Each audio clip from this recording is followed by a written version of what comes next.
Hi everyone, this is Francisco, and I'm recording this video because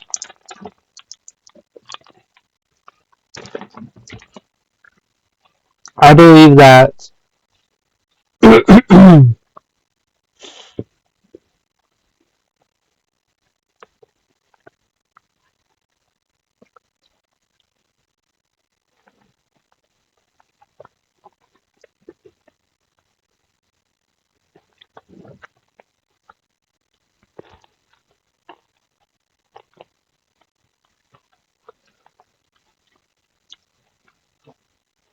um,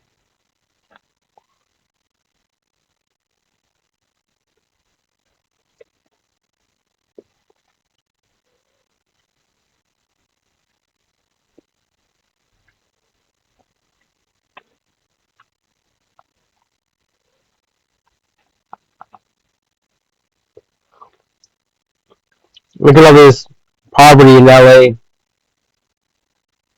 all over the world, and I think that I believe that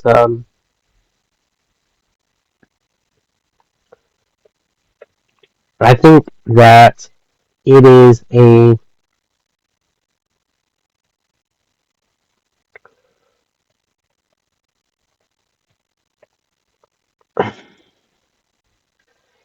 I believe that it is a overcrowded um, type of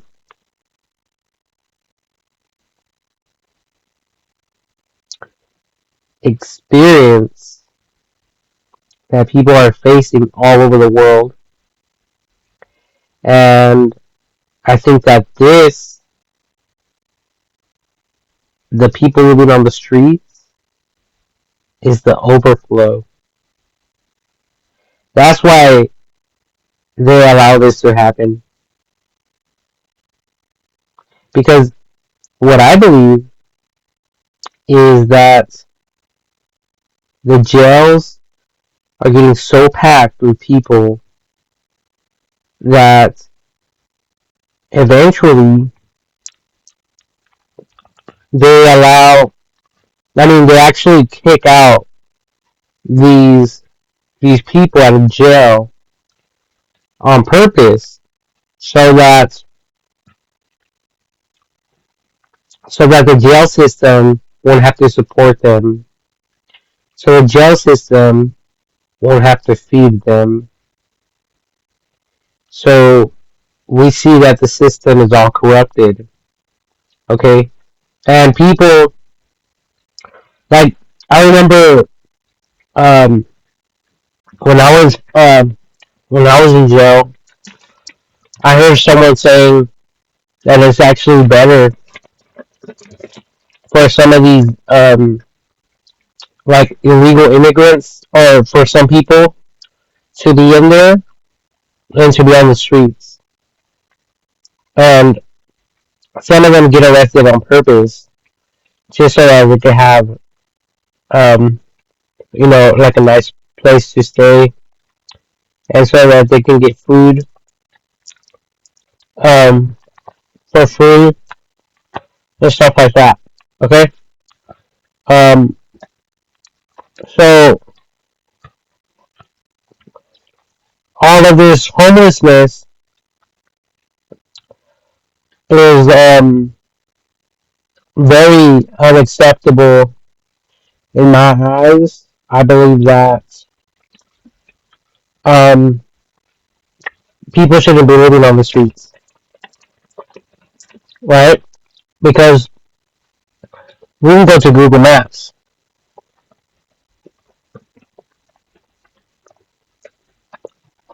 okay? Um,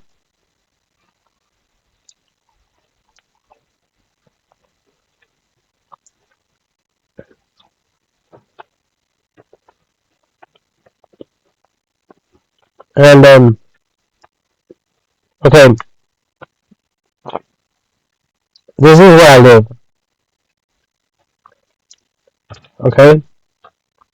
Right there. This is my parents' house. I live right here. Okay? Now,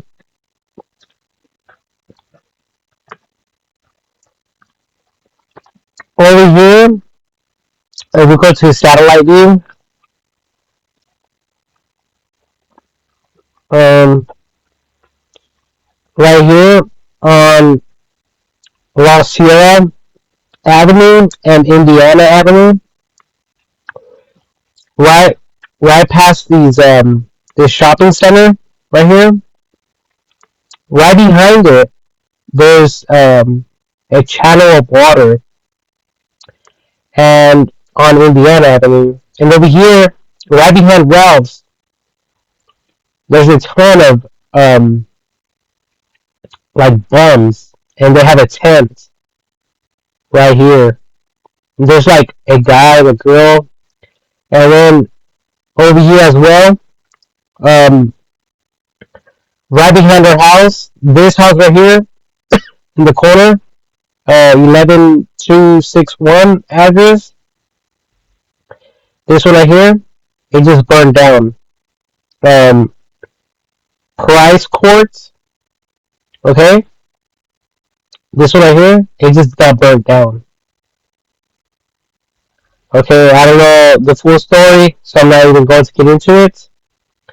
Anyways, the only reason I'm bringing this up is because right behind, right over here, the train tracks, because this is the train tracks right here. Over here, there's some bums, and they have a tent as well. So I don't know if they were affiliated with the fire at all. Yes or no, I don't know. Okay. Um,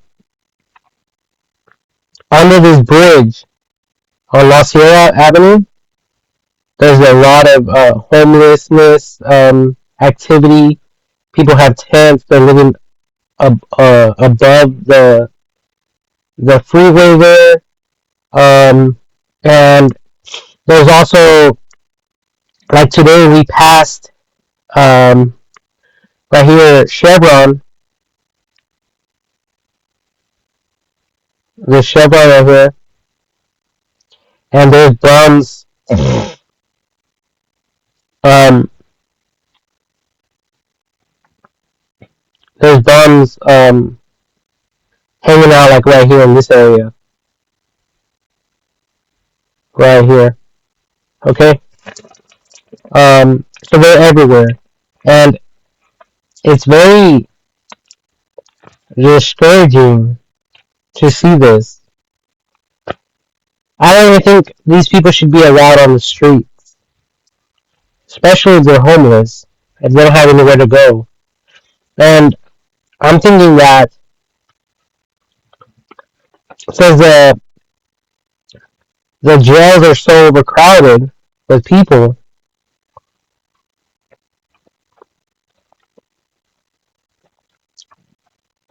um, and they're literally like housed like this because there's so many people in jail. Um,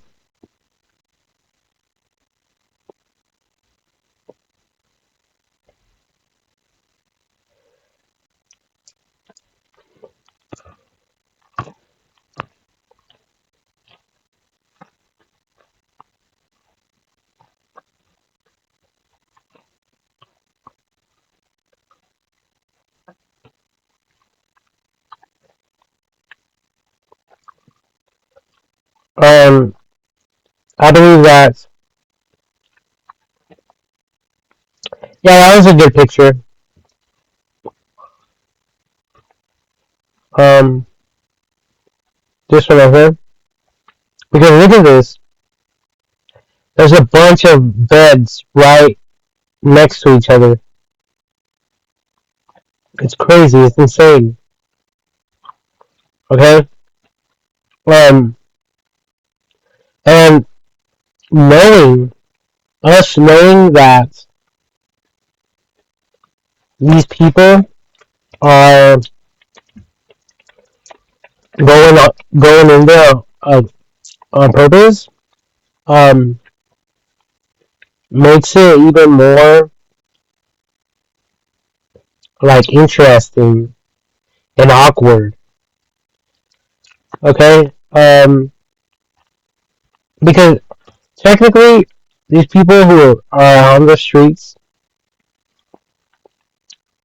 they're obviously mentally retarded. They shouldn't be out there. That or they probably lost everything somehow. They lost their house. I know there's a lot of fires. So in California,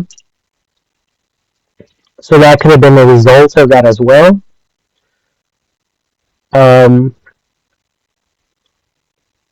so I don't really know everything and what's really going on, out in the world. But I don't believe these people should be living like that at all. I think they need to be like in a jail like this, um, somehow, um, without being on the streets whatsoever.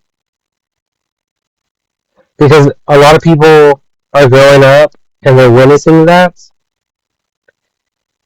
and that's having a mental impact on their mind, like in their minds. That's not.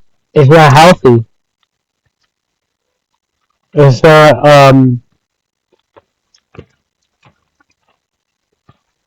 Like it's not humane for people to be living out there.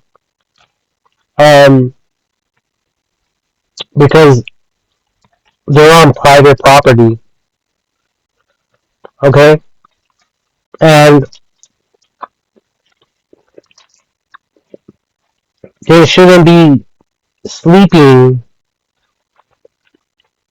in the sewer area or even on the grass anywhere in public places. So like I said, right behind Ralph's, there's some bubs, and then over here, right, right behind this house that got burnt down, there's like some tents, um, in that area. There's like a tent back here, and like I said, this house right here burned down.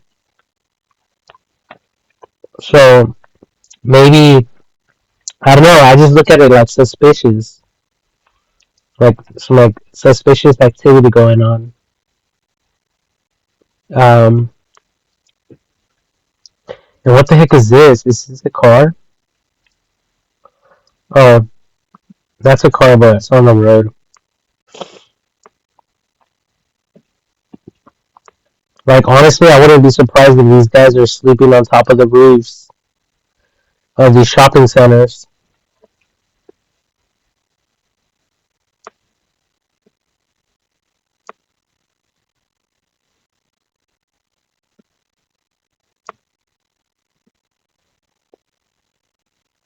But it's so weird. Like, I mean, think about it. Look at this. This is going on everywhere.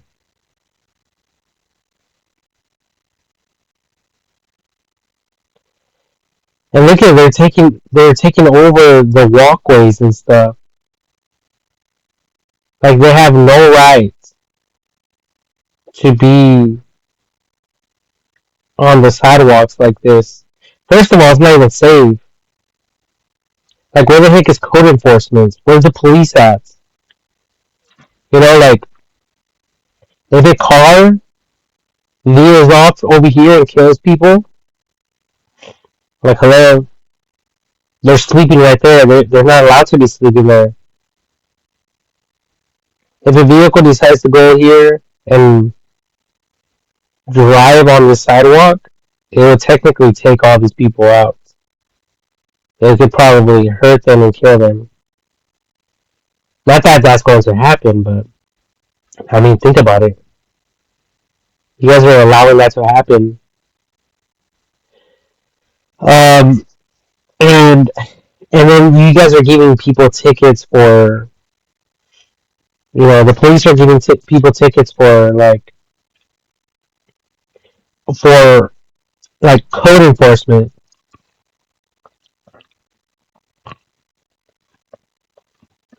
um, on like towards homes, like people's homes. It says housing code enforcement models. Once a code officer issues a violation, the property owner is notified and is given a certain amount of time to comply. If the property owner does not comply within that time period, he or she will face sanctions such as financial penalties. See, so that's a great argument right there. Like, you motherfuckers want to fuck with people who who have, like, maybe they have a fucked up car in the front yard and it's not opera, operative or operable, like that word, like describing that it's drivable or not, like non-operation, um, that type of thing. And then if the license plates, I mean the tags are like outdated, then that's another excuse why you people would want to give them a ticket, issue them a ticket. But when we're looking at this type of stuff, there's no problem.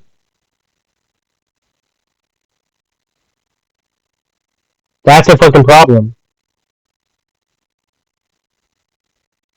And obviously people are not doing anything about it because someone is probably profiting from all of this somehow, some way. Um, or something weird is going on, because I mean, like, seriously, like, if one of my neighbors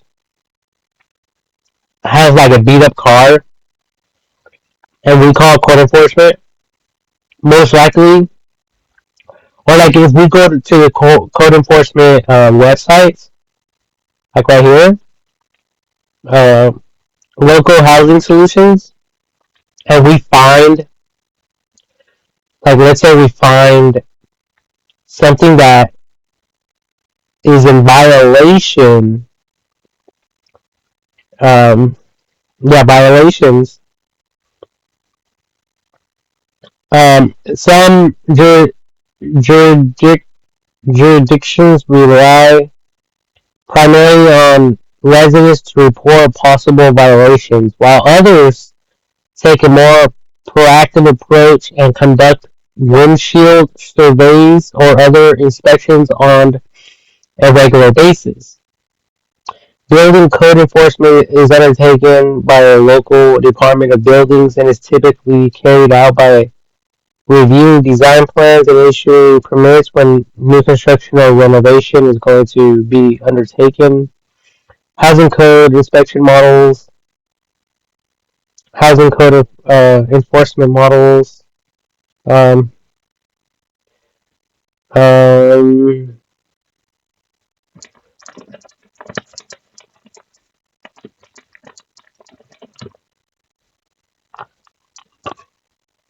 this is in which property owners make the bare minimum repairs in order to avoid being fined.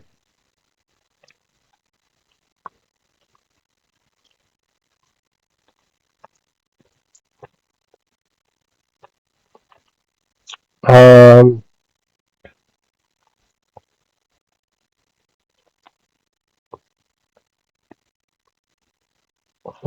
funding code enforcement programs.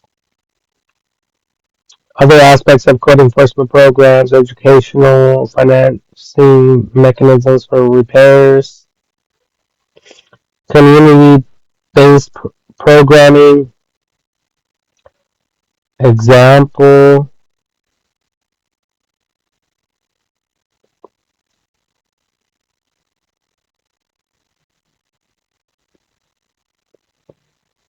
like, okay, let's type in code enforce, enforcement towards old vehicles. Oh, tell me what it said. It says, it says the Code Enforcement Department is tasked with enforcing the country's rules, regulations, and ordinances related to land using a zoning, illegal businesses, and community preservation issues in unincorporated areas. If you live in a city, contact your city code enforcement for code violation complaints.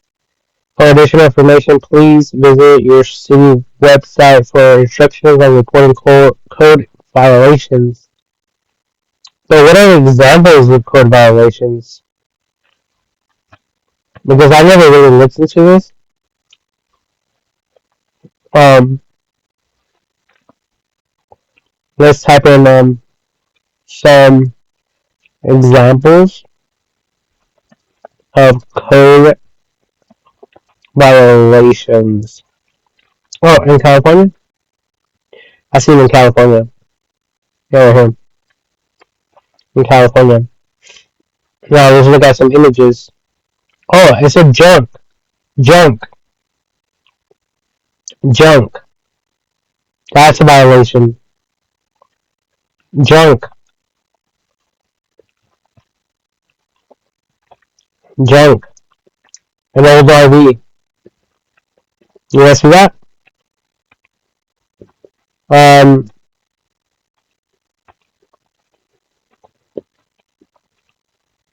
I was looking at something right now. Oh, it says accumulation of junk and debris in public view in residential and commercial areas. Hello? What do you guys consider this to be? Non-junk? Like, what the fuck ever happens to the military? Like, I don't know what the fuck's going on in this life. But there's some strange activity going on. And no one is really addressing the problem. Personally, I believe there shouldn't be any bums on the streets. That way, kids can come out and play without fear of these bums attacking them and their family members, or attacking or them stealing people's stuff, or them going into stores and stealing stuff. Uh,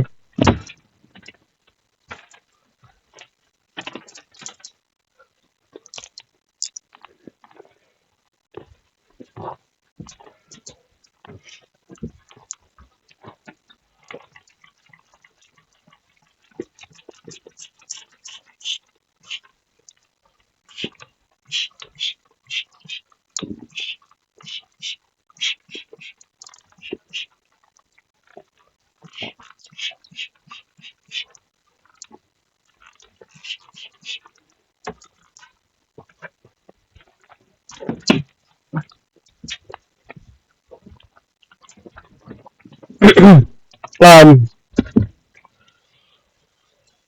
so yeah, that's considered junk on businesses. It said businesses. Um, it says accumulation of junk and debris in public view in residential and commercial areas. So therefore, this is a code violation. Not only because they are obstructing the walk paths, the walkway for pedestrians to walk through. I mean, you guys can just imagine these bums. They're coming out, they're talking to themselves, they're yelling, and as there's little kids walking, and they have to walk right there. They're going to be afraid. Okay. Um, they're like smoking, doing drugs, all sorts of things. Okay. So that is definitely a code violation right here. When someone is sleeping in a public area, code violation.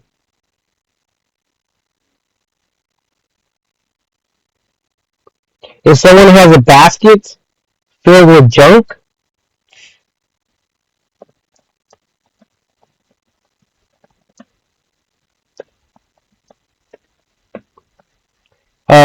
code violation.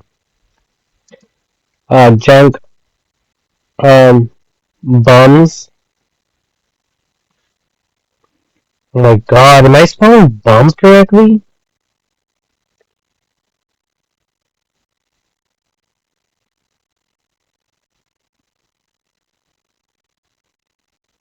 What the hell? Filled with junk. This is not junk. Okay. Um, let me type in shopping cart filled with junk. Oh, here it is. So, if someone has junk in a shopping cart, like so, police officers should confiscate the baskets first and foremost because they're in violation of thievery. They stole that from somewhere. They stole that from a store. Okay? So the first thing would be to locate what store and then um, for for the for the police officers to for the police officers to see looking like this. For the police officers to say, you know what, you need to remove all of your stuff out of this basket because it doesn't belong to you. You need to get all that out. And maybe even the police officer should help them out, like dumping everything on the street right there. And then they should take that card away, and then they should also um, say you have a certain amount of time to get this junk out of here. If you don't have it out of here, um, you know, by a certain amount of hours, we're going to call code enforcement, and they're going to take that stuff away from you. They're going to confiscate it and throw it away. And that's what happened with this video I was watching with the hoarder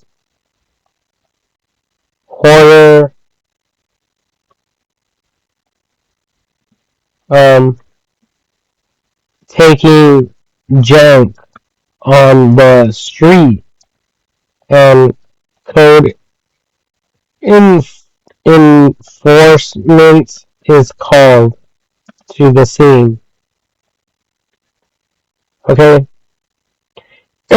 so there's some people who were hoarding, like literally, like this type of hoarding right here, all kinds of shit.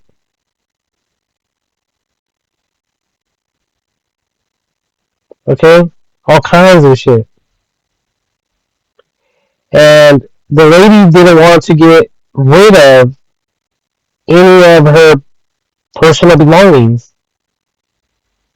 She wanted to keep everything, and they're like, "Hello, like you're losing your house. You need to get rid of this stuff."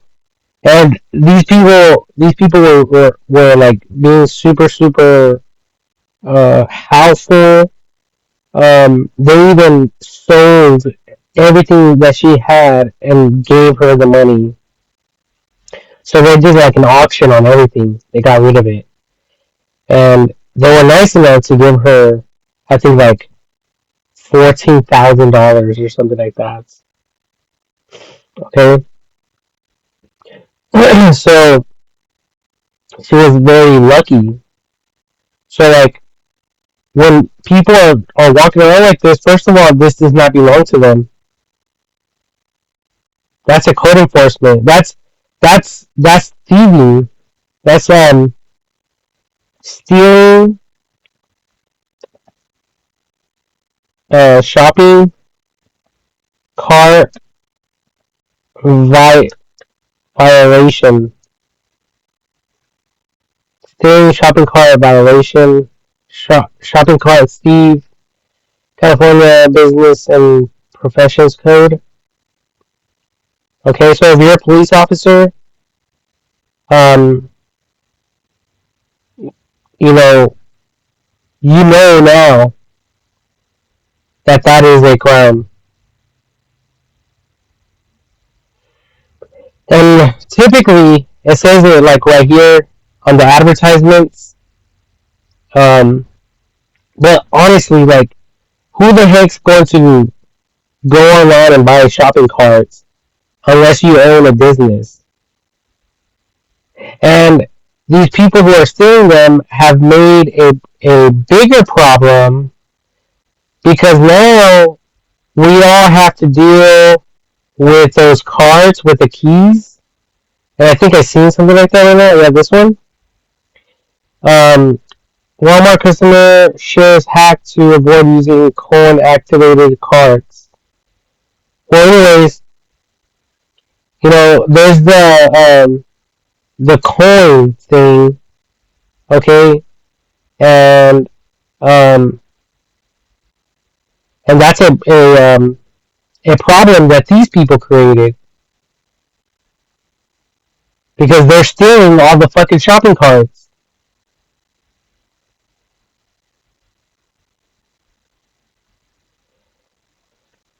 Um, so so that's the way that people should go about addressing these problems. Because first of all, where do you live? Where the hell do you live? You don't have an ID. That's another violation. You know, what is the penal penalty for not uh, possessing an ID in the state of California? What the hell? I didn't. In the state of California.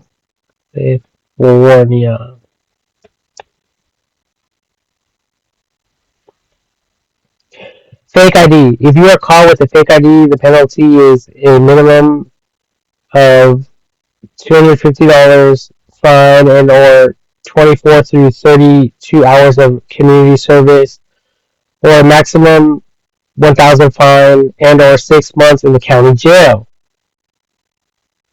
Okay?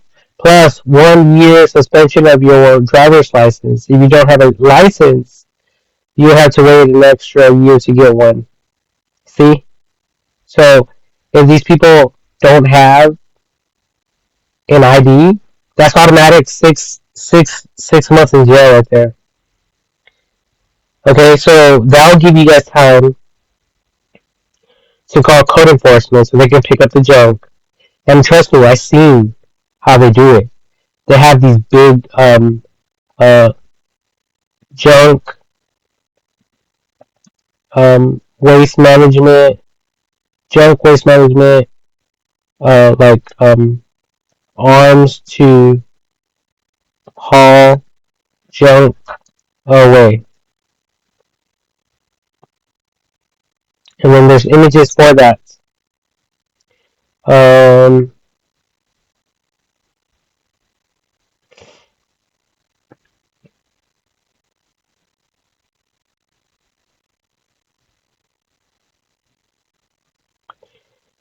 well, there's a lot of designs here, but oh wait, I thought it was this one, but it's not.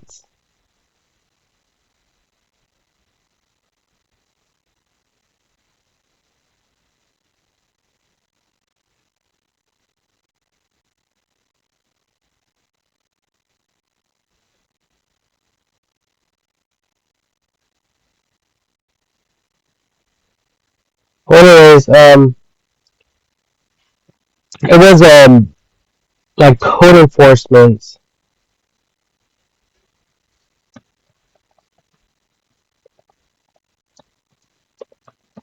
and I'm assuming you guys know your laws, okay? And I'm hoping that you guys will also be relying on AI technology to assist you guys, or at least virtual reality to assist you guys in in cleaning up the streets, okay, all the way around. Okay, so um, I honestly do not see those trucks, but it's basically like you know like a junk removal, junk costs something, um, and they'll go and take everything, okay, and these people, it's their job, okay, they throw things away. Like this is definitely all junk. Like what the fuck do you want a picture phone for if you're living on the fucking streets?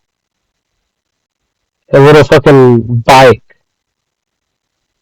Like these are all. It's obviously these items are obviously stolen, stolen property, most likely, and they're they're carrying it around because they want to sell it to people or something like that, so they can make some money or whatever. Um, so I believe that the first thing is confiscating their cards. And if they don't have an ID, automatic jail, confiscating the cards, taking it where it belongs, and then the joke, throwing it, or calling the professionals, code enforcement, and then doing like a thorough search on all of that stuff. It's like searching a vehicle. When police officers search a vehicle, like that.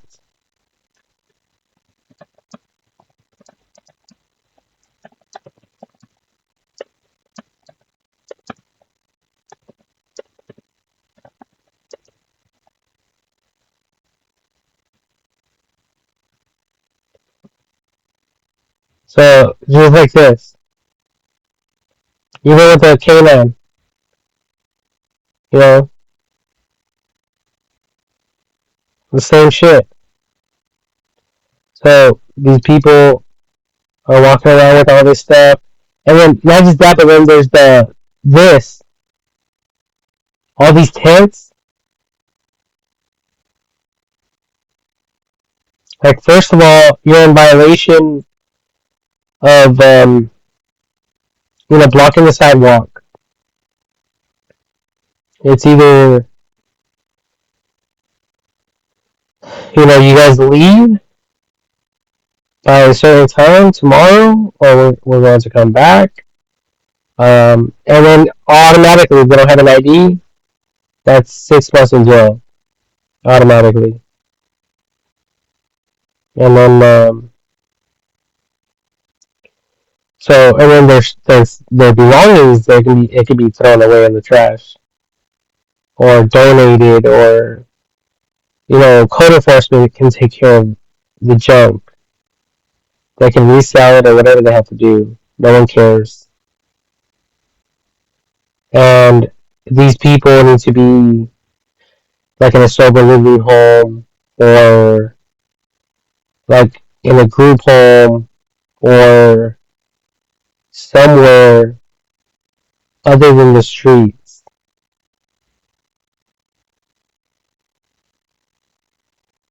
Okay? So, because this is not acceptable. This is not right. For all these people to be living out there like that, that's just, to me, it just doesn't make sense. How you people are allowing this to happen, you know? So, it all starts there, because look at all these people that are witnessing this, and these people have children. They're going to be looking at this like, what the fuck's going on in this world? Like, what's going on in this world, and why are people living on the streets and stuff like that? And later on, this is going to get worse. See, it started off with one bum on the fucking street.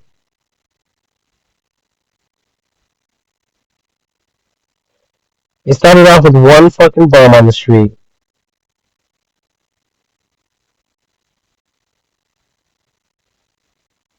And you guys accepted it. Now look at the pattern.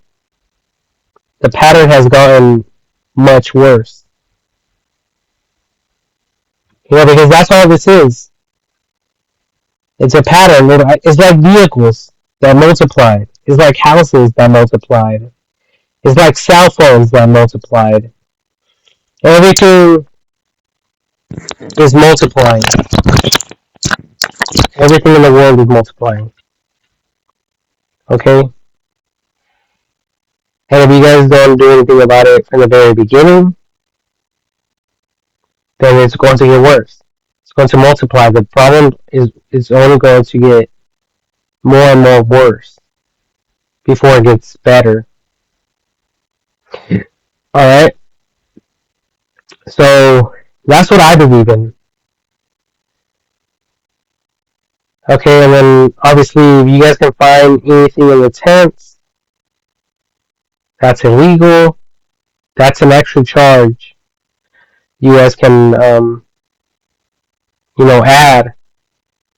on these people. Like, you people don't want druggies living on your streets, in your backyards, near your freeway. Doesn't matter. Um, it doesn't really matter where you live. Like, that's not right, and that's just like in my little area. Like, there's so many places in this life, so many people in this life. Okay, there's a lot going on.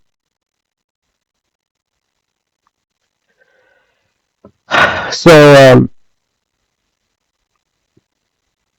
That's just some things that I've been thinking about. And like I said, the jails are overcrowded, so I think this is an overflow. I think this people in the system are figuring out, well, these people don't want to work. They don't want they don't want help. We can't help them, or whatever the case may be. So you people are kicking them out of jails, and you guys don't want to arrest them now.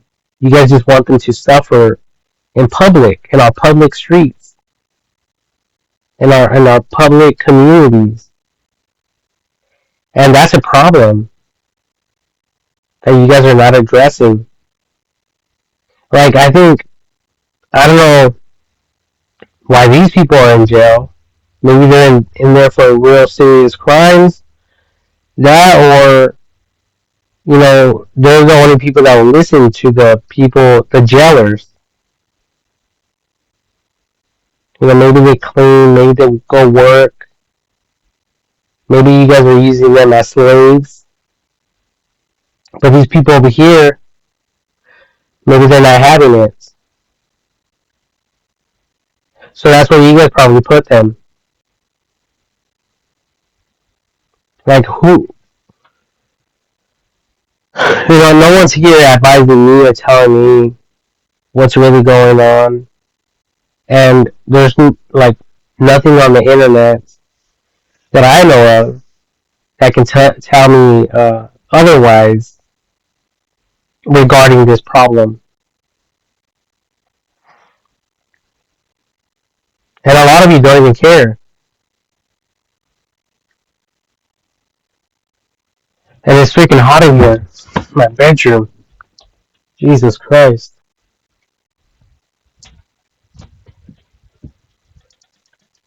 I can barely even breathe.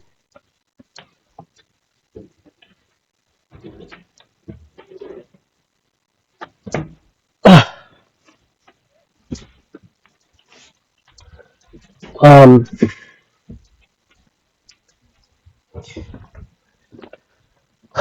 so, I mean, like, hello, they're considered like a shoplifter. Um, is shoplifting a crime? Shoplifting was enshrined into law as a crime in 2014 in California. Voters passed Proposition 47. Prop 47 reduces the penalties for a number of drug and theft crimes. I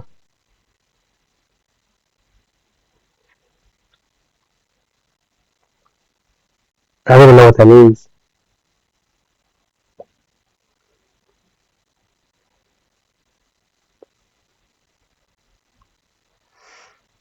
Okay, what is the law for shoplifting in California? Right here. It says Penal Code 459.5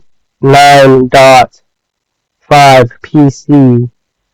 Shoplifting laws in California.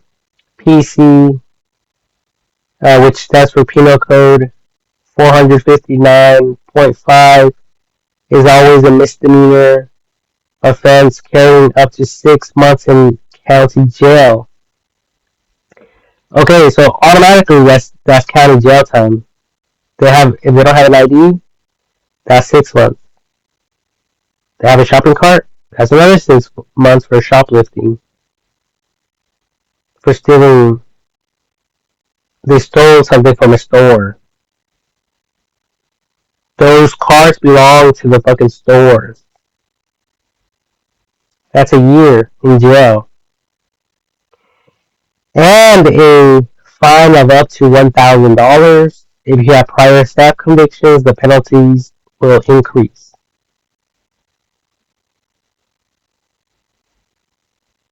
Shoplifting laws in California, Penal Code 459.5 PC, Penal Code. Okay? So there you guys have it.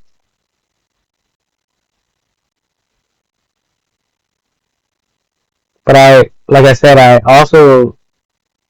believe that I also believe that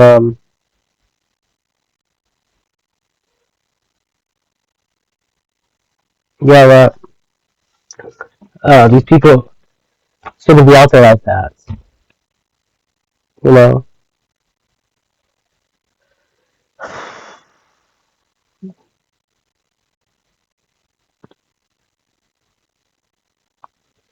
because it's just unlawful,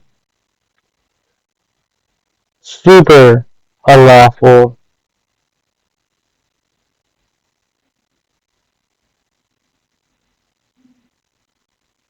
and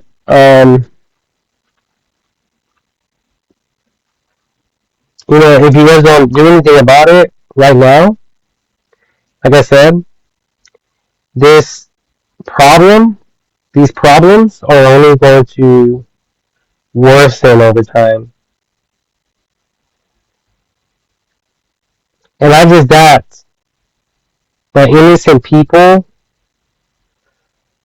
are impacted negatively when they see this type of stuff. When they witness this type of stuff, it is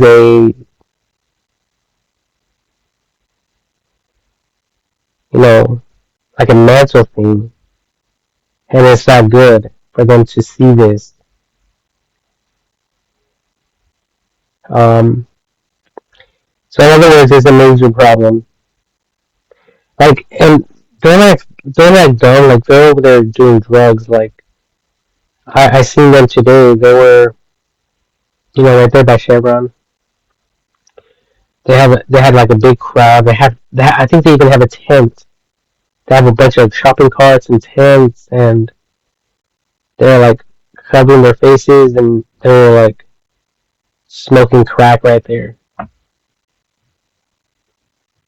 Okay, so you know people are looking at this. They're witnessing this. Children are witnessing this. They come out of school and they see this. Okay, that's not that's not that's not cool. That's not cool at all. That's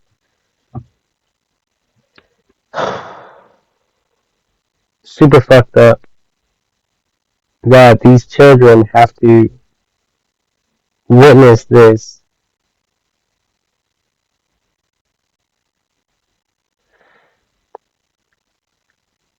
And I don't know what is considered, like, what that area is considered, like, behind a Ralph's.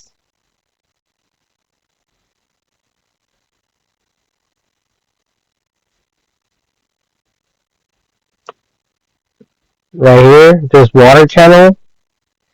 I don't know if this water channel is, like, part of the city or something.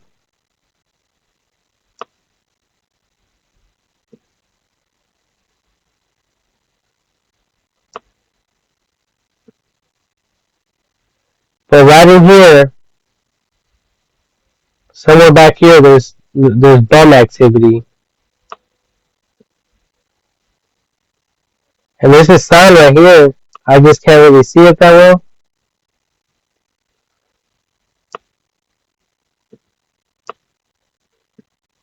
But there's some signs right here that technically specify.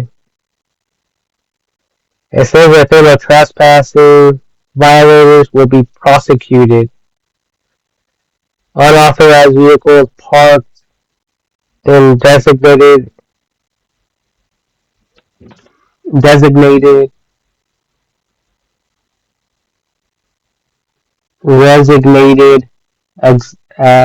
accessible spaces not dis, dispels not displaying distinguishing place place cards or special license plates issued for persons with disabilities will be towed away at the owner's expense. Okay, so um, there's some stuff here. See, look at, but this is the sign I was referring to. It says no trespassing or loitering. It says something property, something law, property, California code section, something, something, something. So there's a sign there that says that, and despite this sign being here, there's people living over there. And if I go back out of this, okay, so I just said that someone is living right behind Ralph's. And then what's over here? People's houses. You know, we don't know what these people are doing.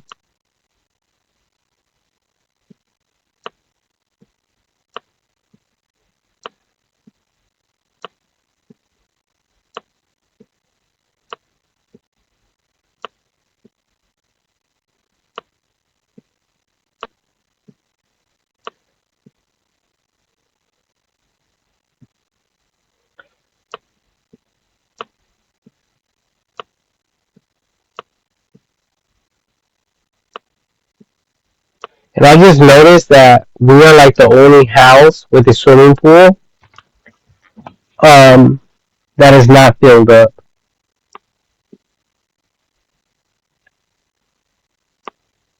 Look at this. Look at all these swimming pools. I'm technically just getting distracted now. But look at this. We have a swimming pool in our backyard. It's not even filled. But all the other neighbors, look at that one's filled. This one over here is filled. This one right here, filled. This neighbor over here, filled. This one over here, filled. Filled, filled, filled, filled, filled, filled. Filled, filled, filled, filled, filled. And filled over here. And that looks like, yeah, that's the swimming pool. And over here is filled as well. So there's something very suspicious going on. Um,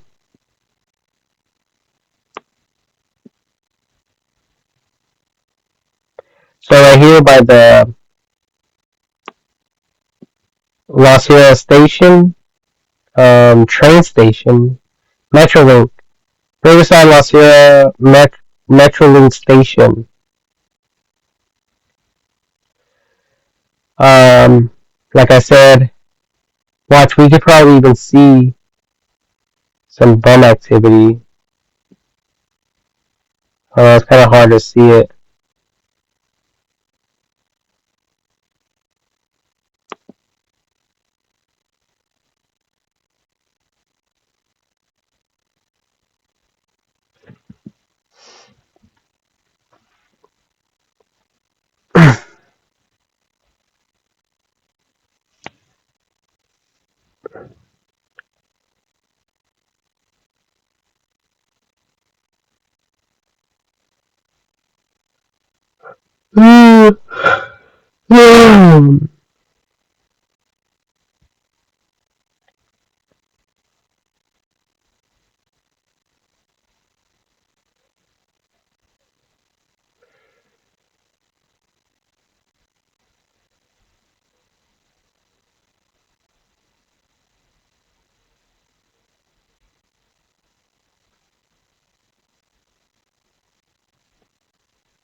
So pretty much that gives you guys all an excuse.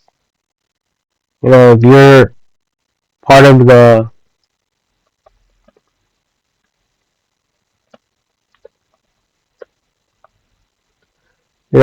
police department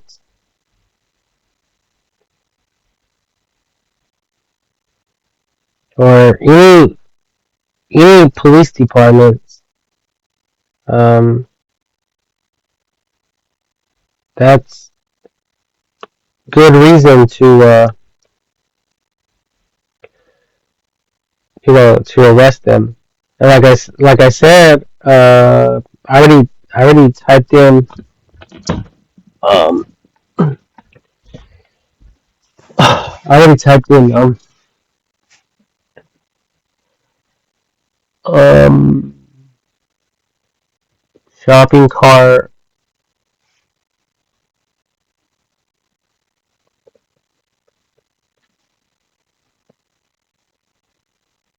um violation.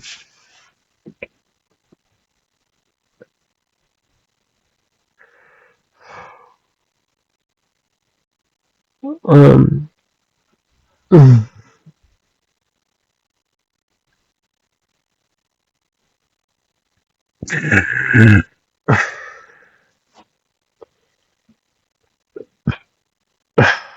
I I I don't see what is the penal code for possessing of a shopping cart in California? Terms in California Business and Professions Code. This is 22,435.2 to be in possession of any shopping cart or laundry cart that has been removed from the premises or the parking area of a retail establishment with the intent to temporarily or permanently deprive the owner or retailer of possession of the cart. Okay? There's another one similar to it over here, but it doesn't have the point two at the end of this. Um, at the end um, at the end extension of this penal code, but it says it is unlawful to do any of the following acts. If a shopping cart or laundry cart has a permanently affixed sign as provided in section 22,435.1a, to remove a shopping cart or laundry cart from the premises or parking area of the retail establishment with the intent to temporarily or permanently deprive the owner of, or the owner or something something something. Either way, even if it doesn't have the sign, we all know that these motherfuckers did not buy the fucking shopping carts. They did not go to Amazon or to the internet and buy a shopping cart. I don't even have to Google it. We know. We all just know. Okay. Um, Another thing is, oh yeah, the penalty for not having an ID, which carries 6 months. Having a stolen shopping cart is another 6 months. That's a year right there. And you guys making a successful arrest for 1 year. But right there, you guys making an arrest. You know, um, so you guys making an arrest. Police making an arrest. Okay. So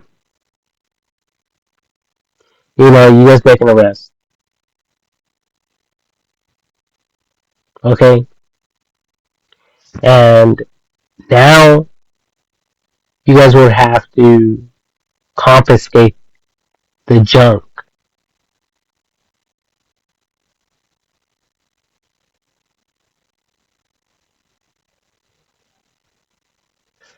You guys would have to get rid of it. Call code enforcement. They'll throw it in the landfills. Waste management will take care of that junk.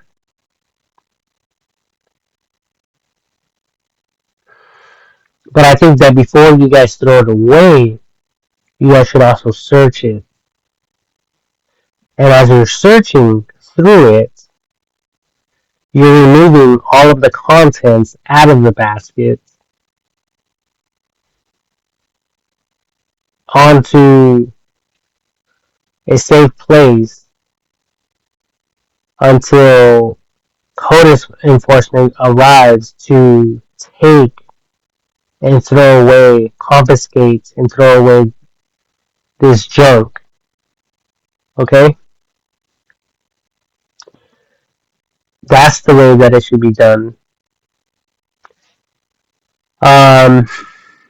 For bombs living in tents, that's another violation of the code enforcement code code um, code enforcement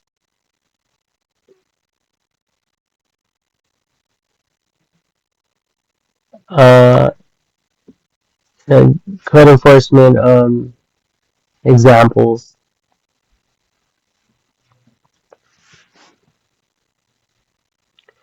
And we noticed here before code enforcement, after code enforcement.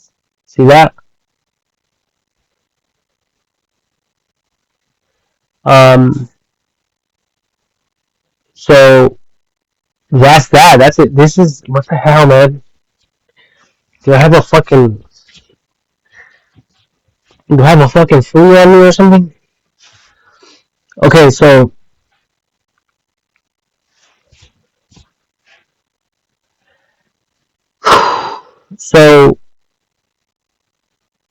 this right here is definitely a code enforcement issue. Common types of code enforcement violations: Bolas Verdes Estates, California. Let's look at that. The following list is not exhaustive of all code violations, but provides the most common types of code enforcement violations in Palos Verdes Estates.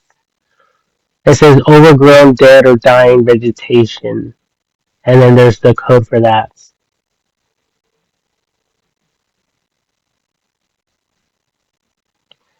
Um, Vegetation in the city right of way over 30 inches.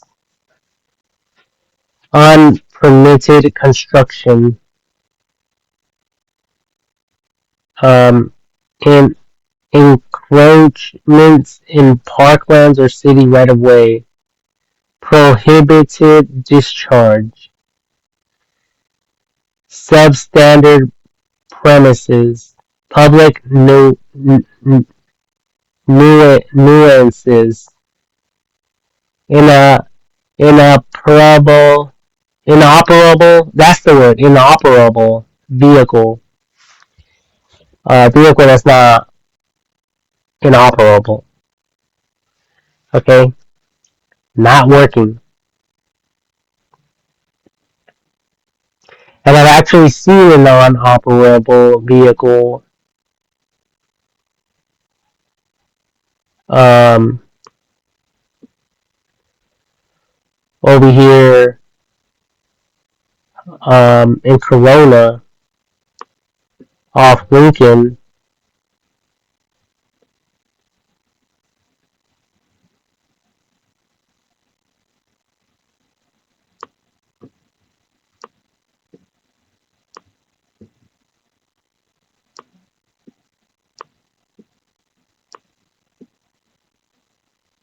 Okay, so this is Lincoln right here, and it's on Lincoln Avenue and W Second Street, so West Second Street, and it's this car right here,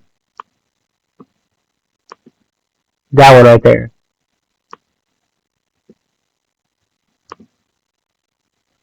So I could even get this little hangman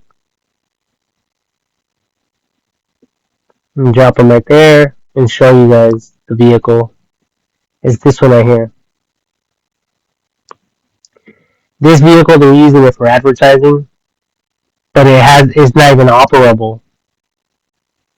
Like the code enforcement describes here. On man, what the fuck? I think I have like a flea or something on me. Jesus Christ. Um, it says inoperable vehicle. This one right here. Okay, so like I said, right here, this vehicle, I think the tires are even flat on this one. It's not even running. It's broken. Well, the tire works.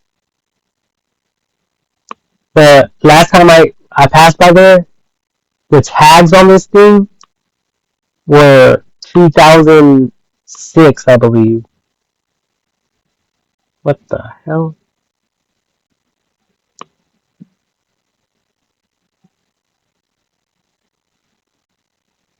And obviously the tags are blurred out. And look at it, you guys can even see some tagging on here on the vehicle.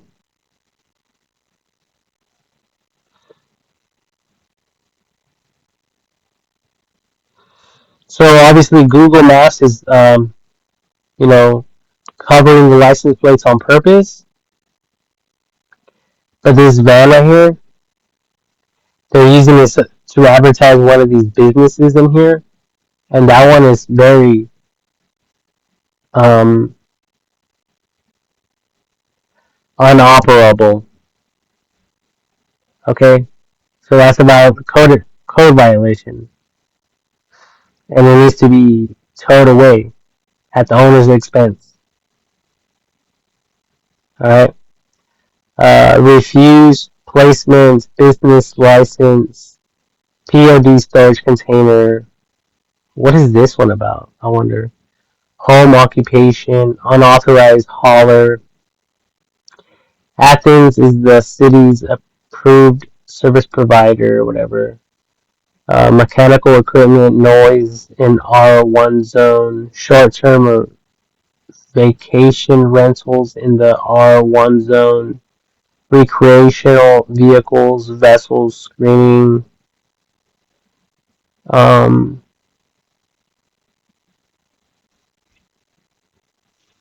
Jesus Christ.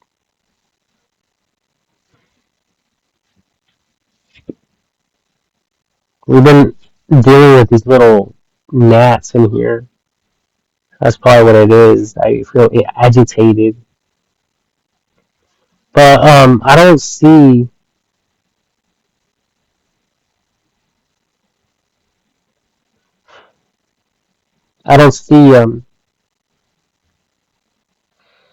what that one was about.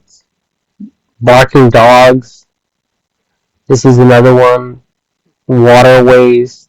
Parking and moving van on the streets. Parking a moving van on the streets.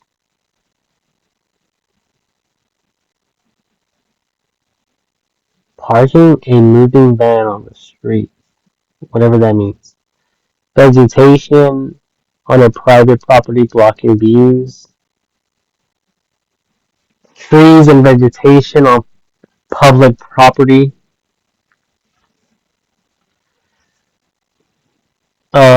Construction sites complaints, working outside of allow, allow allowable days, times, dust control, air pollution, excessive odors, smoke, dust, insect problems, mosquitoes, bees, flies, ticks, vector control. So even there's even an insect problem for code enforcement. Wow, that's crazy. Um, so overgrown, dead, or dying vegetation. I'm trying to figure out what this one would be.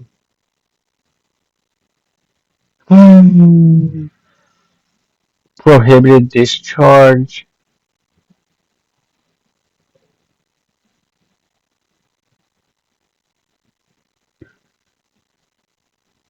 It's kind of hard to tell without pictures. Like this one, automatically I could tell what it is. But like this one, probably like dying grass and stuff. Dying grass, dying plants. See, but look at this.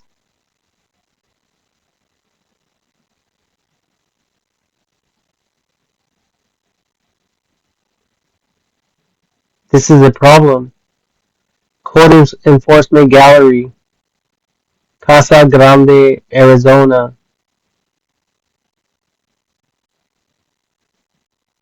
Court Enforcement, Henderson, New V N V. I don't know what that state is. The abbreviation for that state. New. I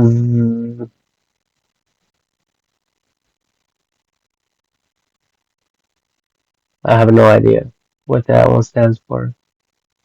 But either way, you guys. I mean, it looks like they're throwing it away for people to pick up. So I don't see how that's really a violation because it's there temporarily for someone to come pick up. And if you guys go like on Craigslist, people are throwing that type of stuff away all the time. Like Craigslist, and then if you guys go to free, um, like free, um, and then they type in curb alerts, curb alert, free queen mattress and box spring, curb alert, free stuff. See that? So they're actually making an initiative to get rid of it. So after I think they have like 24 hours or 48 hours to remove their junk. All right, with some type of proof of action.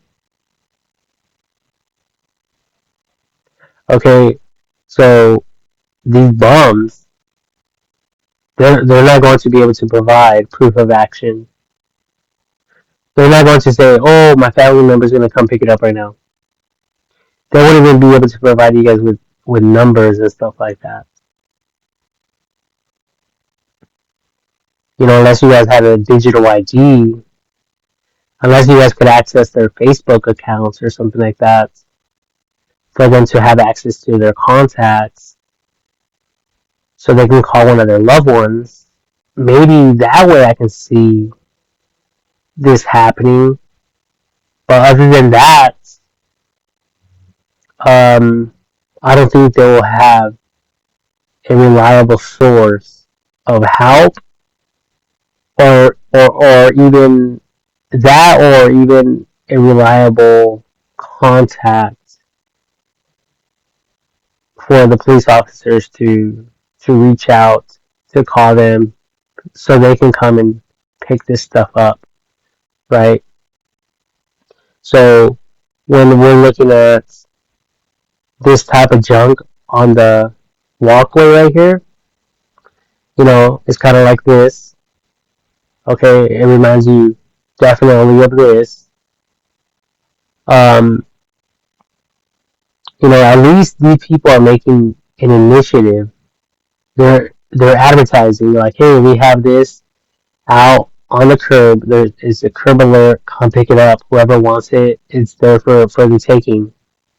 Okay, and this is happening all over the world, like all over um, the place. And we can even search by miles, like 10 miles around me, and I can apply that. Um, it says Redlands, free curb alert, Marylinda, curb alert, furniture sets, like Elsinore, and obviously this, oh, it's probably because I didn't specify the zip code. Okay, apply. So now it just shows me what's around me for up to 10 miles. This couch, curb alert, couch, Riverside. Okay? And then if, obviously there's only two items here. It says more for nearby areas, sorted by distance. Okay? So obviously, these people will post random things and leave it outside. See a couch, couches, free stuff, free junk, more free stuff, a baby crib, another baby crib was the same one, pallets, and so on and so forth, right? Free desk, free stuff. See that? I mean, do you guys see free stuff here? Do you guys see anywhere here that says free stuff? That's what I thought.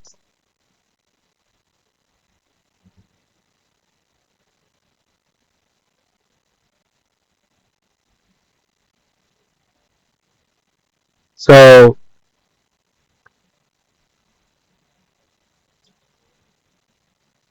um, and obviously there's a professional way to go about it. Like the last thing, any of you want to do is to go there and agitate the crap out of these people.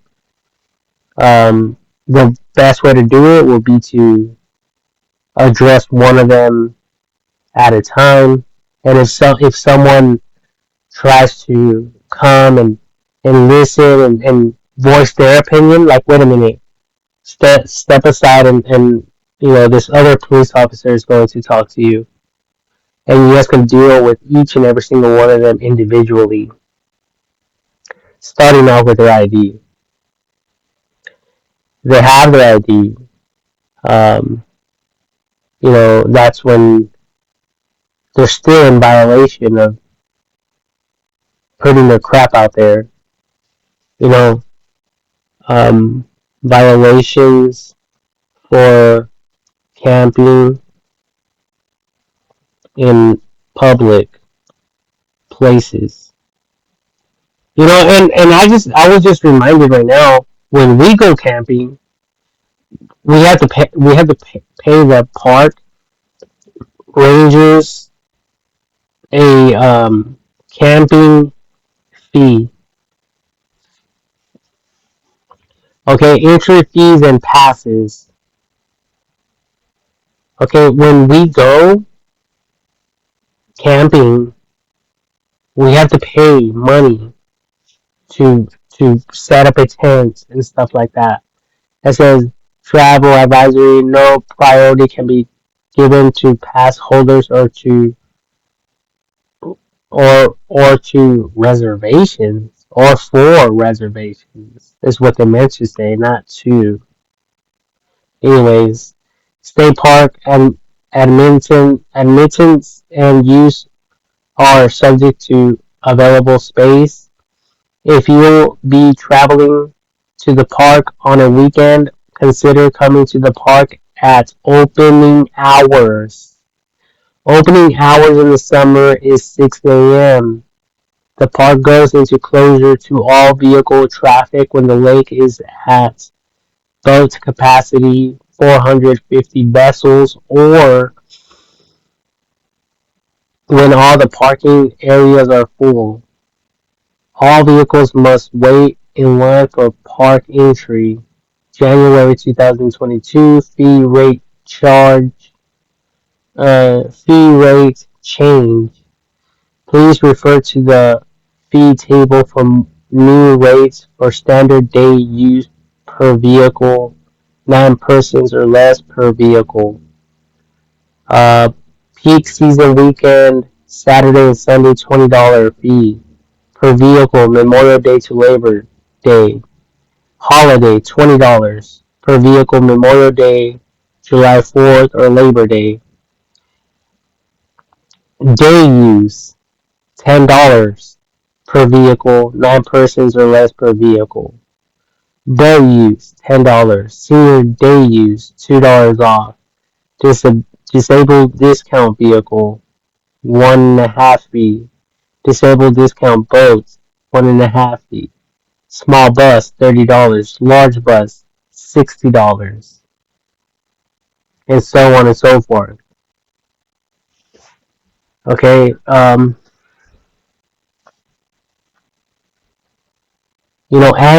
the annual pass, like $200. The Golden Poppy annual day use pass. I don't know. It goes on and on and on, right? Right. So, violations for camping in public places. Reporting RiversideCalifornia.gov. However, violating one of the following Riverside Municipal Code sections is a crime. Prohibits camping on public streets, sidewalks, and public property. So I don't know what this is. I don't know if it's just a test or something. Reporting. Homelessness is an extremely complex social problem that impacts the quality of life in our community. There are no easy solutions. We must keep in mind that people experiencing homelessness have the same constitutional rights as anyone else. Homelessness isn't a crime. However, violating one of the following Riverside municipal municipal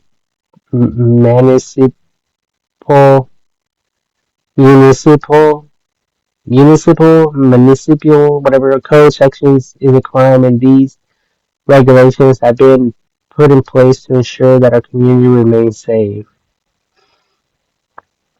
Riverside Municipal Code section. There's a bunch of sections here, okay? Okay, and then we're looking at solicitation within the city of Riverside is unlawful where posted or otherwise communicated to the solicitor. Illegal dumping, storage on public property, safe storage. And that's exactly what these people are doing over here near me, right behind Ralph's, okay, and stuff like that. But I don't think my honestly my thing is people shouldn't have to report this shit. If you're a police officer and you happen to see this, you have a right to act.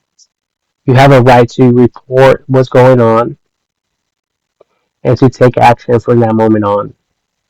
It's obvious they're in violation of some type of code. Even though you guys are not code enforcement, but still they're breaking the law. Okay, they're in violation of breaking the laws, right? Or whatever, however you want to word it. Um, and you guys already know what I just said right now, based on the laws and the codes and stuff like that. Okay, prohibition against certain forms of aggressive solicitation, loitering, damaging public property, loitering for drug activities, annoying annoying pedestrians impeding free passage, trespass on private property. That's also trespassing, I believe. Okay, especially where, first of all, it's not even safe for these people to be living behind, a railroad track um, area. Okay, even over here, that's considered breaking an entry, right? Or like they, no, like they said it, uh, trespassing. I'm sorry, it's considered trespassing on private property or whatever. Okay, and even like I said over here, um,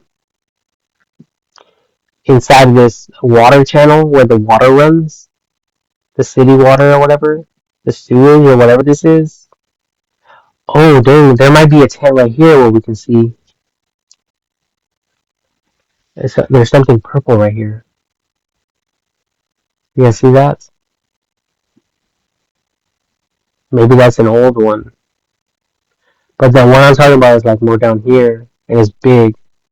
They're taking up like the whole road right here. And this is a road. When the city when the city comes here, they have the right to open this gate and drive right there. Alright? They're right there on the road basically. Even though it's closed off, see it's fenced off, but they're like over here somewhere. And they're taking a lot of space with their tents. Um, but technically, it's not safe because they can go in the water and slip and die. They can slip and injure themselves. Okay, so that's a safety concern as well. Trespassing, conduct on public property, conduct on public property, obstruction of movement in public ways, sitting or lying down on public sidewalk, and public urination and defecation, defecation prohibited, and distribution of food. So basically, the conduct, the way they're behaving on public property, um, and then it says movement in public ways, sitting or lying down on public sidewalks. Sidewalk. See that? Lying down. That's exactly what these people are doing. Right here. And this problem is everywhere. I'm telling you guys, it's everywhere. Um, Anywhere you guys go, it's a problem. And that's not cool.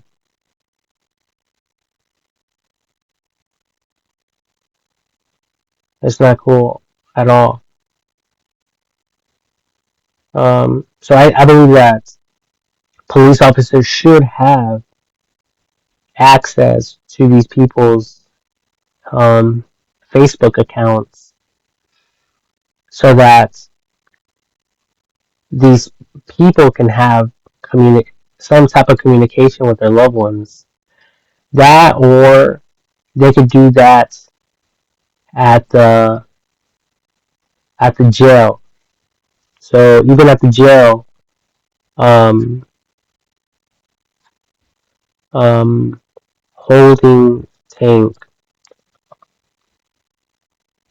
like in the holding tanks, like when people barely go in, they barely go in, they're not yet like convicted of any crimes or whatever, or I don't know, how does that work?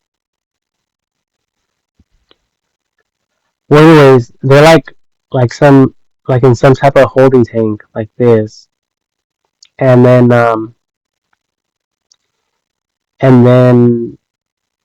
they have like a phone call.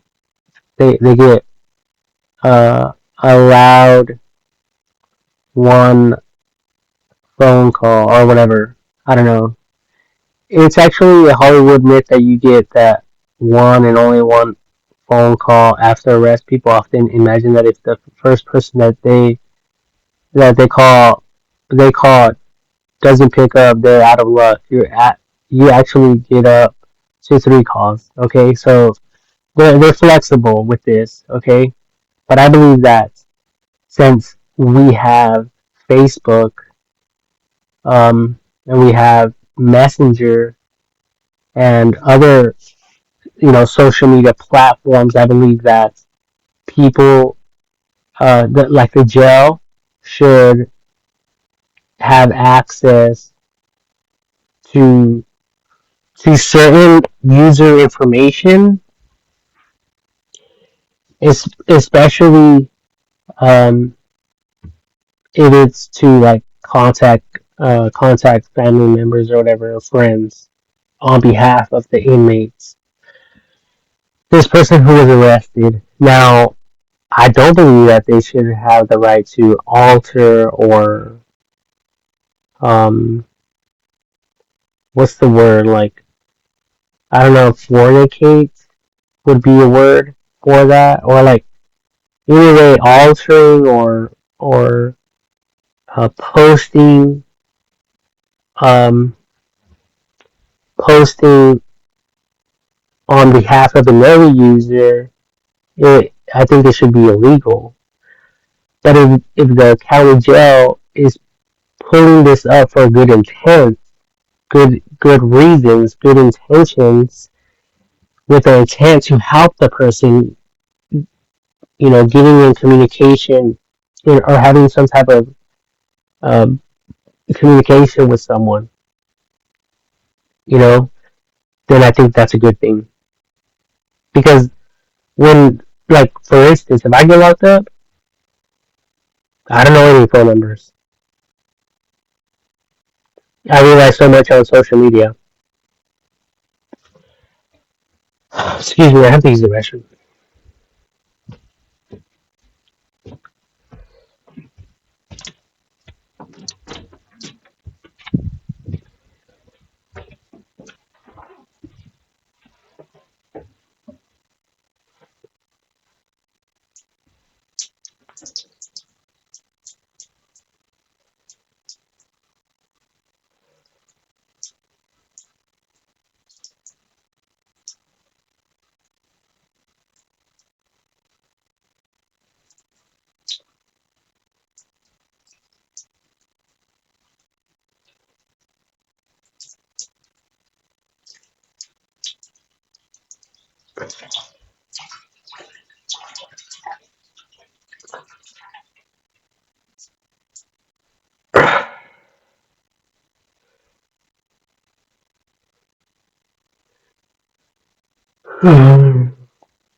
Okay, so um, right now I was just thinking about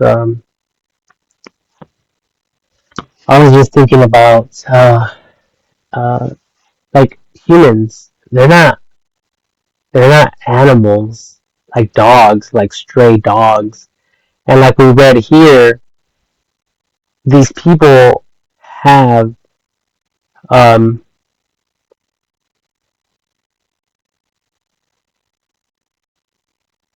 um it says something about like, oh, Like remember when we read right here, we must keep in mind that these people experiencing homelessness have the same constitutional rights as anyone else. But like the animal shelter,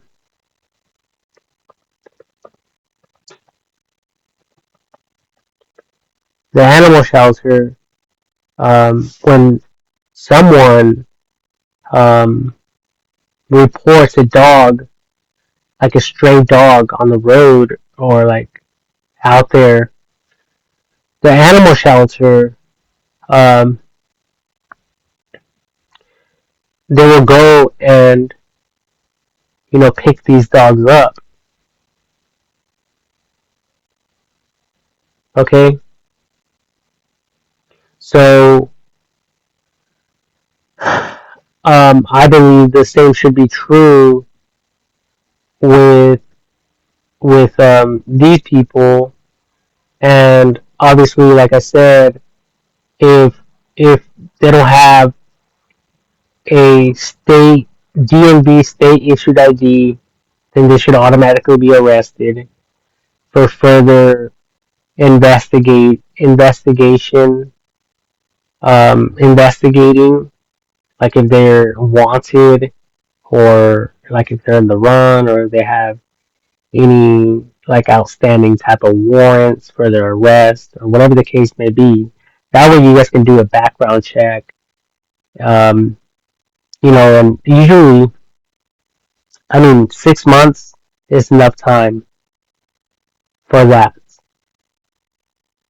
And not just that, but also figuring out who these people might be related to. So once they get released, on their release day, you guys will have a general idea of where to place them, where to send them, where to release them to, etc., etc., etc. Um, and like I already mentioned, searching each and every single one of these things. And you know, the other thing is this stuff is not even sanitary. Like you guys will probably have to like go in there with like hazmat suits or something like that. I mean, just think about the stench. These people don't shower. You know, these people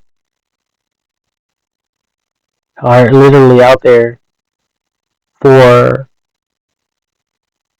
years and days and months and weeks without showering and stuff like that, without applying, deodorant and stuff like that. Okay, without um, clean flowing water. I mean, you name it.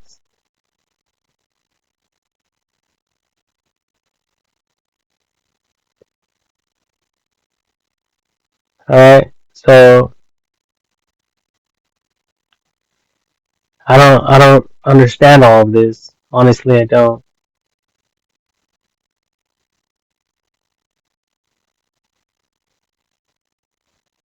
Um,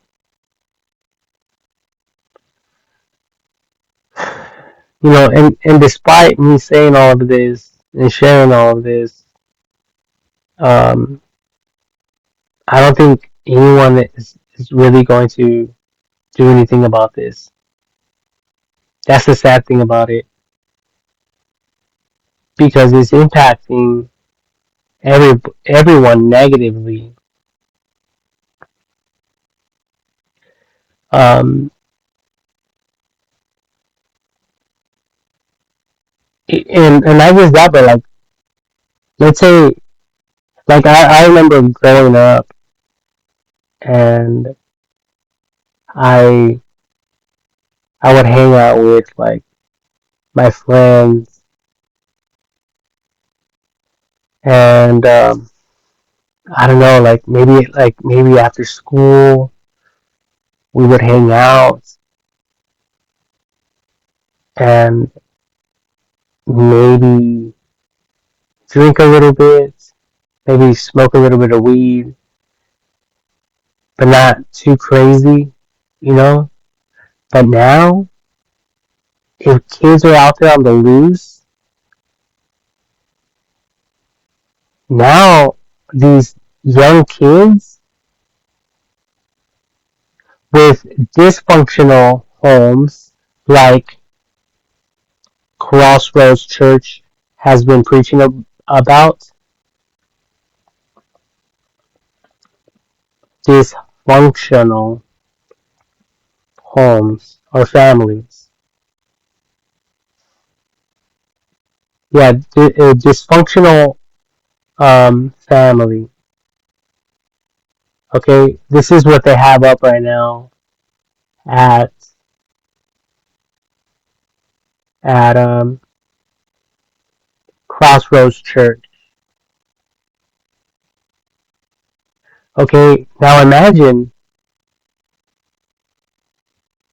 um, your children, the future generational children are now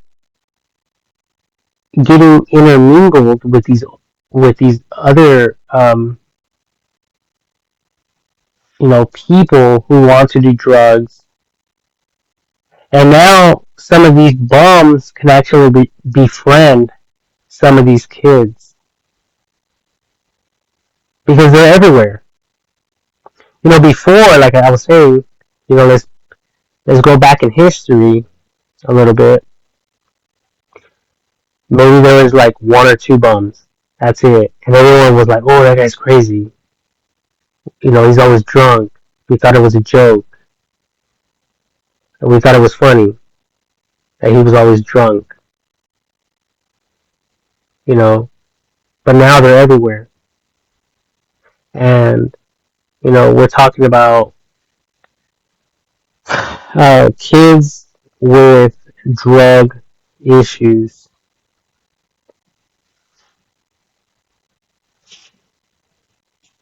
Like it said right there, substance abuse.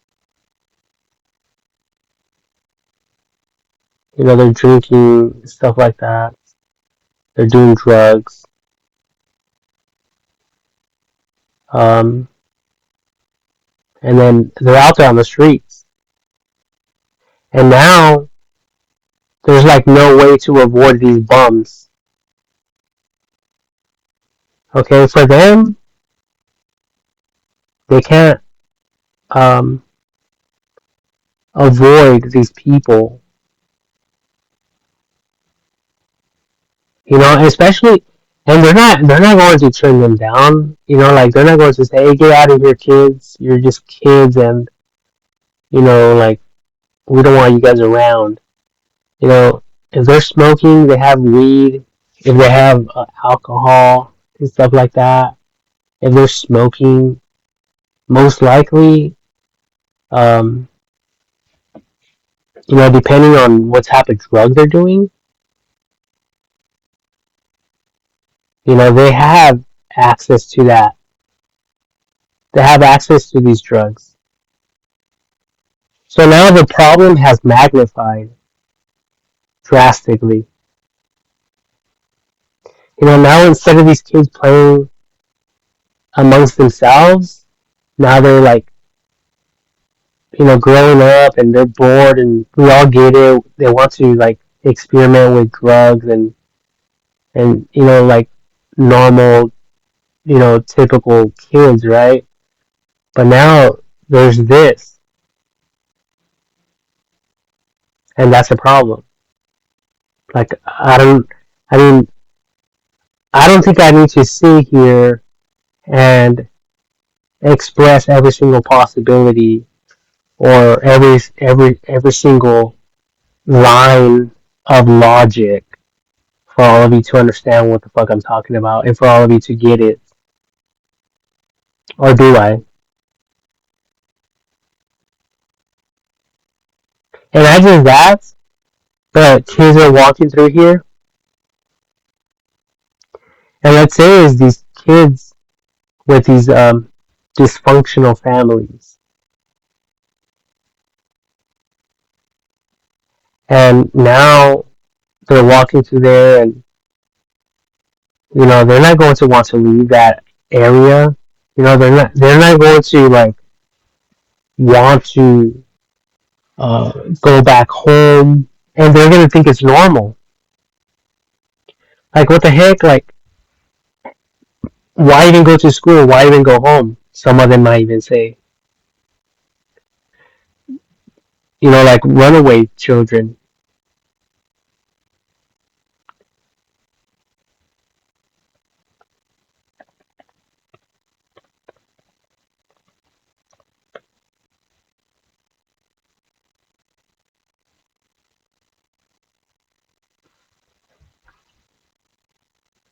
Okay, they don't want to be home. Back in the day, they would be all alone, right? They'll be easily discovered and found, by the police, because like who sits on the street like this or like this? Like who is sleeping like this? Now it's harder for us to locate these people who are on the streets. Because why? Because it's saturated with homelessness.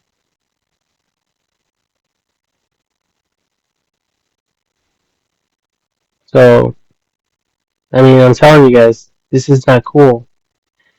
And even if they don't turn completely like them, they are still witnessing all of this, and is impacting them mentally in a negative way. Okay, um, it'll be better if they didn't even have to witness any of that to begin with.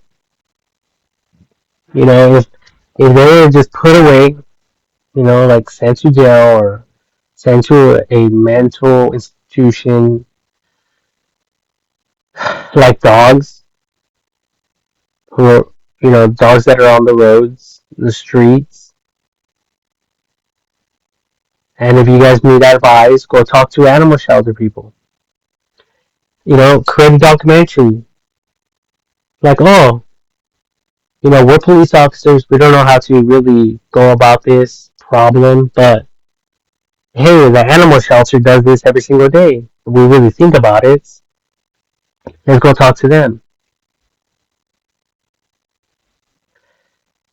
And they will tell you guys, a bunch of things. They'll, you know, share all their advice and stuff with all of you,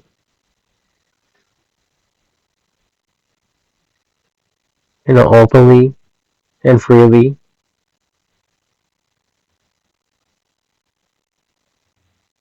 But I don't think that it should be like this at all. It should be clean. It should look nice. People shouldn't, um, come out of their homes to witness that and to see that, especially not their children. That's wrong. That's not cool. There's a problem here,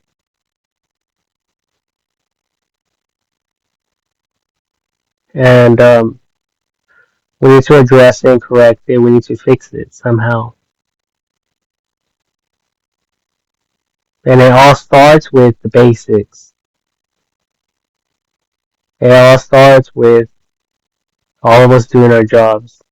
Um, you know, for those of you who are police officers, it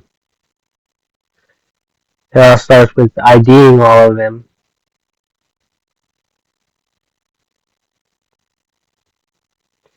It's like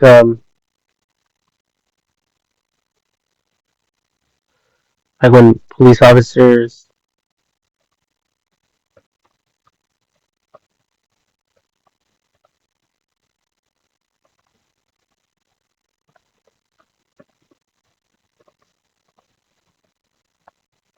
they line up the criminals on their knees.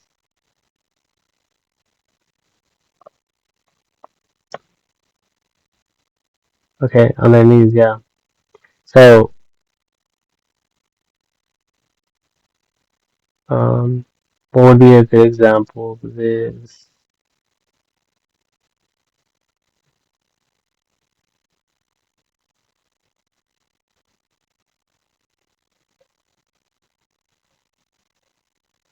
What was the case? I remember this one right here. This is recent, where I think um his dog got loose and bit one of the surrendering criminals. But whatever. Oh yeah, like this. But sometimes there's more than one person, right? They line them up, um, to speak to them or whatever, right? So in the same way, um, I think that these people,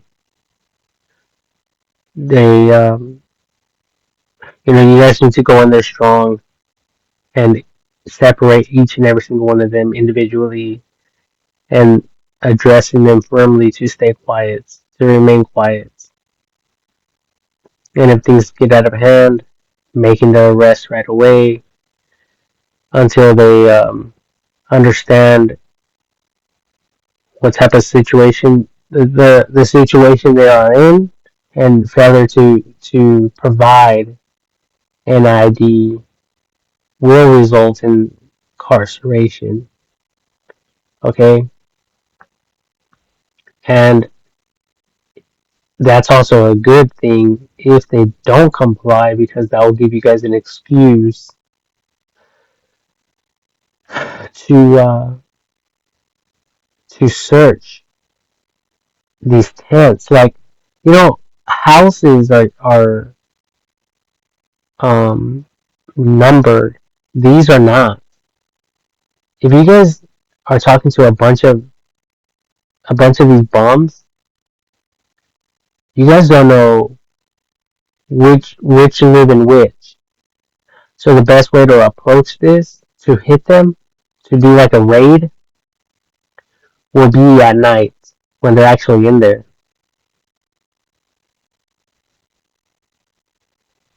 Waking them up. Wake up, step out. We need to talk to you. Who's all in there? Do you guys have your IDs? I mean, that must be a scary situation, because you police officers arrive and now they're looking through all their shit, looking for their ID, and we never know if they're going to be reaching for a gun, a weapon, and they have all kinds of shit. They have all sorts of shit everywhere, all sorts of shit. Um,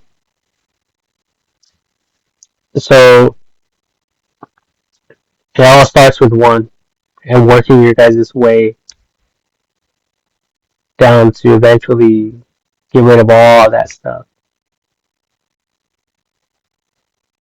But if you guys announce it, like, hey, we need you guys to all grab your stuff and relocate, go somewhere else.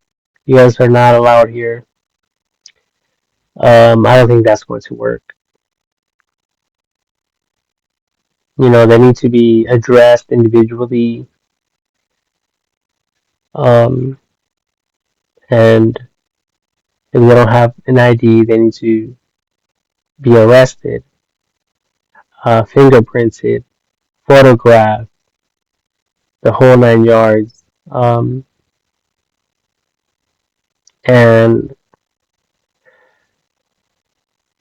I think that's when the digital ID comes in handy, you know, because comes well, the ID is very beneficial, becomes very beneficial in addressing these type of problems um, because now you guys would know who you guys are dealing with, who they are, without them lying. Um, the whole 9 yards. And you know, I mean, I'm hoping that you guys will have some type of intel, some type of information, like what school they went to, what school they went to, if they graduated or not, where these schools were located, um, the whole 9 yards, a little brief history about their life, so you guys can know maybe a little bit of their background, in terms of like the way they carry themselves, their body language.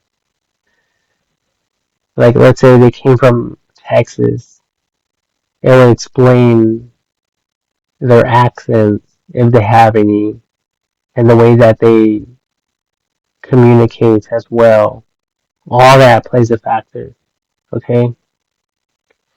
Um. So yeah. Um. But first of all, that's why all of this sickness stuff is going on at the moment, because where are these people using the restroom if they don't have a house? Where the fuck are these people using the restroom? They're using the restroom in public places, where people are working, employees, they're working at a restaurant. Employees don't have a separate restroom that they can go to. They go to the one that customers go into, and occasionally bums go into as well. And the food, when we're talking about the food administration, um, they're very strict when it comes to handling food and washing, everything, keeping everything sanitized and sanitary and all of that. And these people don't shower every single day. And not just that, but it can also uh, get people sick who were never even aware that bums were going in the restrooms and touching everything and urinating and touching things, and then someone clean goes in there and touches things, and they're carrying that outside, and they're feeding their children. Like, who knows? I don't really know all the details, right? But one can just imagine. um, so there's a lot of other problems to consider. All right,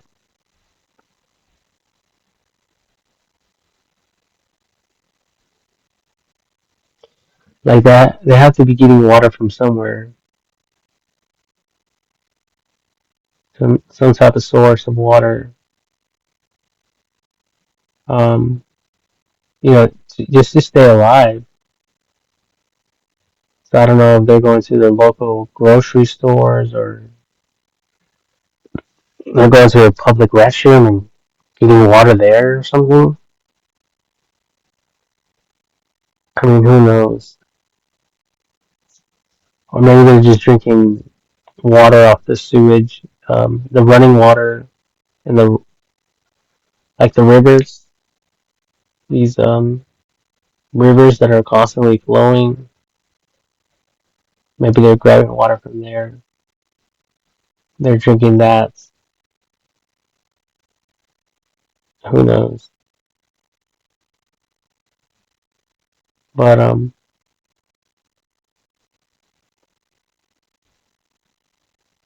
yeah, there's just a lot of history,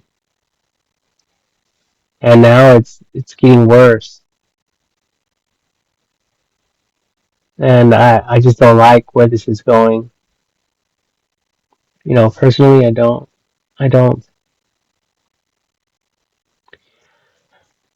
And I mean, I can talk all day. I can do this all day long. Um,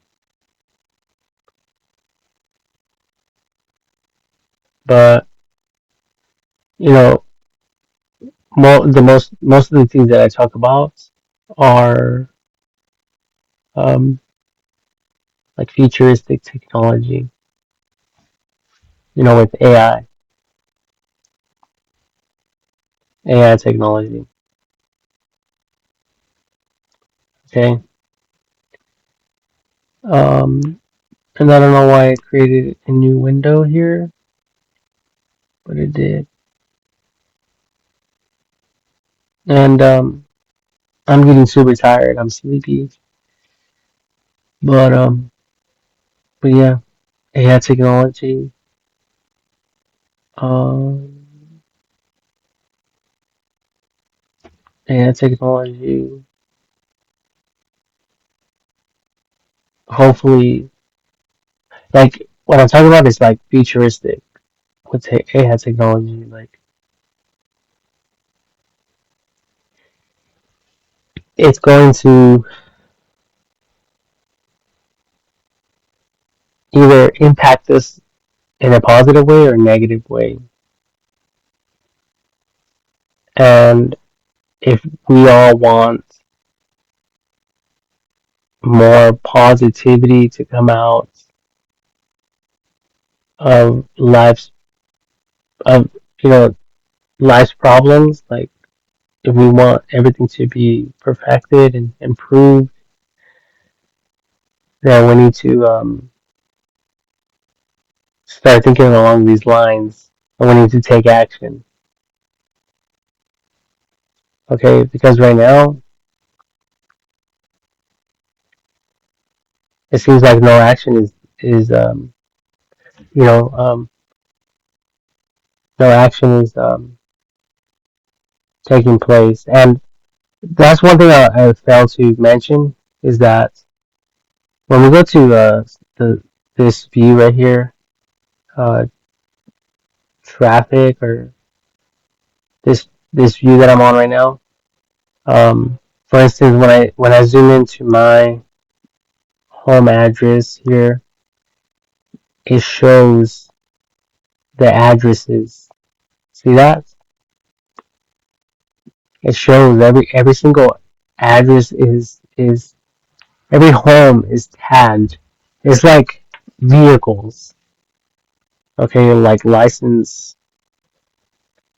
plate numbers, um, license plate um, numbers. Um, everything is everything is what's it called? Like um, it has everything has a barcode. These these things right here don't. So that's illegal for that reason as well.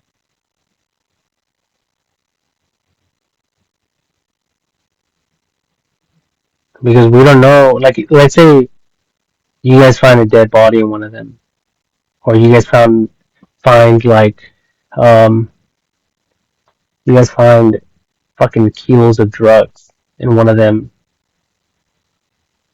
Like, can you guys connect the person it belonged to. Will you guys be able to connect who it belonged to or not? So if you guys are going to permit this, to allow this, each tent has to have, by law, a number. Even inmates have numbers.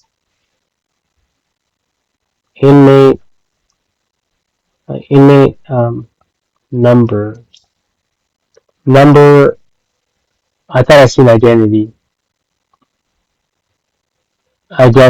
number. Okay, so every inmate has a number identification number. Upon entry into the Federal Bureau of Prisons, each prisoner is assigned a unique inmate number, sometimes also called an inmate ID number, a DOC number, prisoner ID number, a BO a D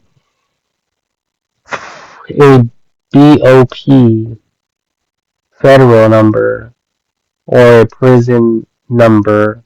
This number is used for accountability, tracking, and DOC inmate search purposes. You see that?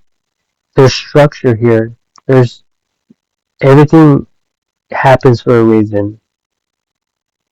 People are not just talking out of their asses. Okay, what we see over here, this is not structure. This is chaos. This is failure, and you guys are just passing by and allowing this to happen. You guys are permitting all this to happen. That's not cool.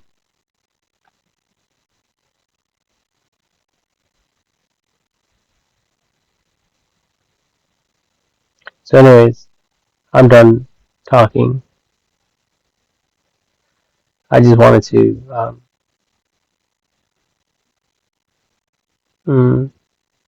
talk about this and get it out of my chest once again. Um, but other than that, we could just pray for the best, I guess. But I think people are done praying. People want more action than prayer.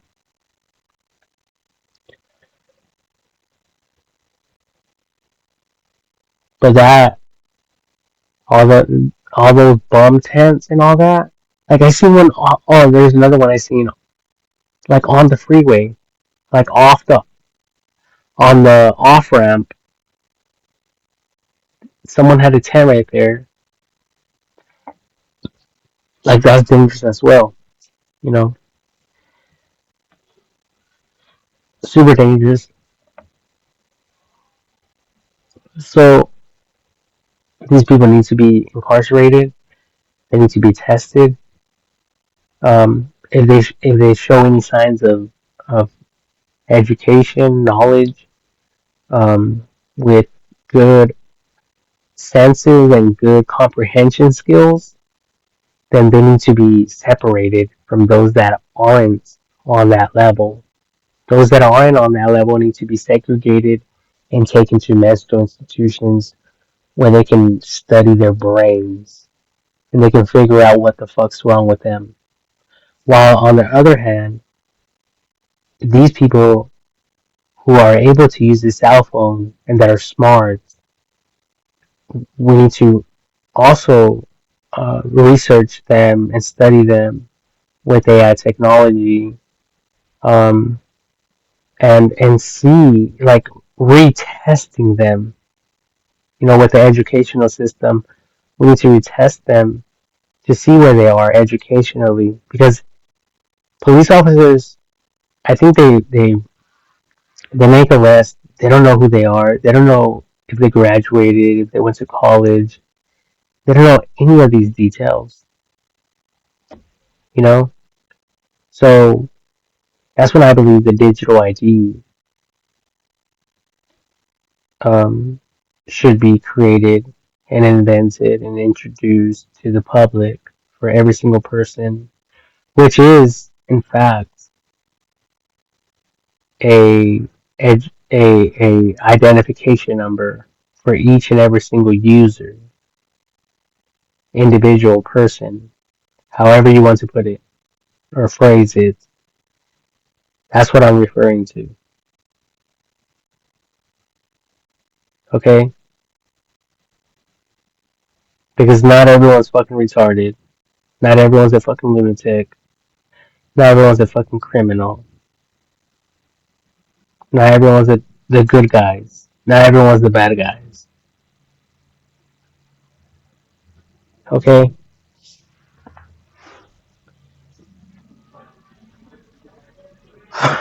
So, I hope this information helped. And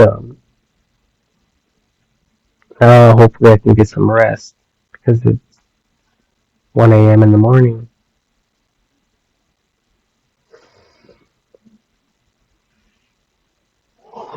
Let me see if I can think about anything else.